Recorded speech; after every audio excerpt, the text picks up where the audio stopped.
మనటి కాలంలో హైదరాబాద్ నుండి బెంగళూరు వెళుతున్న ఒక ఏసీ బస్సు ఏ విధముగా తగలబడిపోయిందో మీరు చూశారు కదా. పసిపిల్లలు, అయ్యో పిల్లలు ఆర్తధ్వనాలు వింటుంటే చలించిపోయానయ్యా. నిజంగా ఆయన మాట్లాడుతున్నప్పుడు నేను కూడా ఎంతో ఏడ్చాను, ఎంతో కళ్ళంటి నీళ్లు తెచ్చుకొని. ఆ పిల్లలు మాంసపు ముద్దలైపోయారంట. ఎవరిది బాడీ అనేది కూడా తెలుసుకునే పరిస్థితి కూడా లేదంట. ఊహించామా?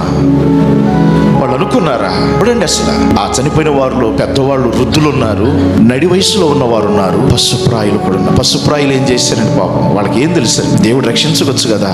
మనకు ప్రశ్న రావచ్చు, మరణము అందరికీ వస్తుంది. అది ఎలా వస్తుందో, ఏ విధంగా వస్తుంది ఎవరికి తెలియదు. మరణమే వారికి కాపరి అయి ఉంటుందంట. ప్రియులారా, దేవుని నమ్ముకుని దేవుని సన్నిధిలో ఉంటున్న మనము దేవుని యందు భయభక్తులు కలిగిన వారముగానే కడ వరకు, చివరి వరకు మనం అలాగే కొనసాగుతూ ముగింపు వరకు దాన్ని కాపాడుకున్న వాడే ధన్యుడు. ఈ భూమి మీద ఈ ఆస్తి అంతస్తులు లేవని చింతించవసరం లేదు, కానీ ధైర్యముగా ఉండు. ఇంతకంటే గొప్ప స్థితి దేవుడు తన పరలోకమందు మనకిస్తాడు. హల్లెలూయా.